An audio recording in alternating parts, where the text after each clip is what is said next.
મોરબીના પીપળીમાં 8 બિલ્ડરો સામે છેતરપિંડીનો ગુનો દાખલ થયો છે। 4 સોસાયટીના 300 મકાનધારોને પ્રાથમિક સુવિધા ન મળતા ફરિયાદ કરવામાં આવી છે।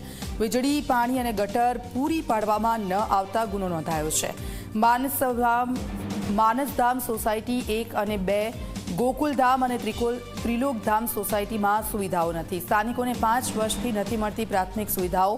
મહત્વનું છે કે મોરબીના પીપળી ગામ પાસે આવેલી 4 સોસાયટીના આશરે 300 મકાનધારકોને પ્રાથમિક સુવિધાઓ જેવી કે વીજળી, પાણી અને ગટર પૂરી પાડવામાં ન આવતા 8 બિલ્ડરો સામે છેતરપિંડીનો ગુનો નોંધવામાં આવ્યો છે। આ મામલે મોરબી તાલુકા પોલીસ સ્ટેશનમાં ફરિયાદ દાખલ કરવામાં આવી છે।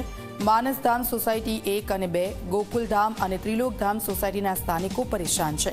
છેલ્લા 5 વર્ષથી અહીં રહેતા લોકોને મકાન વેચતી વખતે બિલ્ડરો દ્વારા અપાયેલા વચનો મુજબની સુવિધાઓ મળી નથી। બિલ્ડરોએ રેસિડેન્શિયલ સોસાયટી બનાવીને મકાનો વેચ્યા હોવા છતાં લોકોને માત્ર પ્લોટના દસ્તાવેજો જ આપવામાં આવ્યા હોવાનું પણ જાણવા મળ્યું છે। અમારે બિલ્ડર આરે એક જ વસ્તુ હતું, અમે જ્યારે અમારી સોસાયટી અંદર ઘણી પાણીની સમસ્યા હતી તો અમે કાગળિયા બનાવવા ગયા તો અમારે ખબર પડી કે કાગળિયા જ અમારા છે નહીં। અમને પ્લોટના દસ્તાવેજ આપીને મકાન અમને આપ્યા છે બિલ્ડરે, અને અમારી યારે છેતરપિંડીનો દાવો અમે એની યારે પોલીસ સ્ટેશને કરેલો છે। પણ અમે લોકોએ બિલ્ડરે અમને કીધું કે તમારે થાય એ કરી લ્યો, તમારે કાંઈ નથી થવાનું। બિલ્ડર આગળ અમે મકાન લીધા ત્યારે અમારા આગળથી દોઢ લાખ રૂપિયા લઈ લીધા છે દસ્તાવેજ કરવાના, અને તોય અમને કાગળિયા હજી પૂરા આપ્યા નથી। તો અમે શું કરી? કાગળિયા અમે અત્યારે મારે વેરો ભરવા જવું છે તો વેરો ગામ પંચાયતમાં જાય છે તો કે વેરાના કાગળિયા તમારી આગળ નથી, તો તમે કાગળિયા પૂરો કરો। તો બિલ્ડરને કહીશી તો બિલ્ડર અમને ના પાડે છે કે કાગળિયા તમને નથી, તમને દસ્તાવેજ દઈ દીધું છે, હવે તમે કાગળિયા તમારી રીતે કરી લ્યો કે।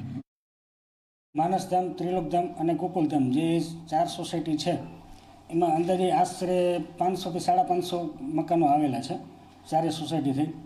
હવે એમાં પ્રાથમિક સુવિધા બાબતે તો એ જણાવવાનું કે જ્યારે બિનખેતીનો હુકમ થાય ત્યારે બિનખેતીના હુકમમાં શરતોમાં જણાવેલું હોય છે કે ત્યાં રોડ, રસ્તા, પાણી, ભૂગર્ભ ગટરની સુવિધા જે તે બિલ્ડર અથવા જે તે બિનખેતી કરનારને આપવાની હોય છે। તે સોસાયટીનો પ્રશ્ન એવું છે કે અમને સુવિધા પૂરી પાડવામાં આવતી નથી।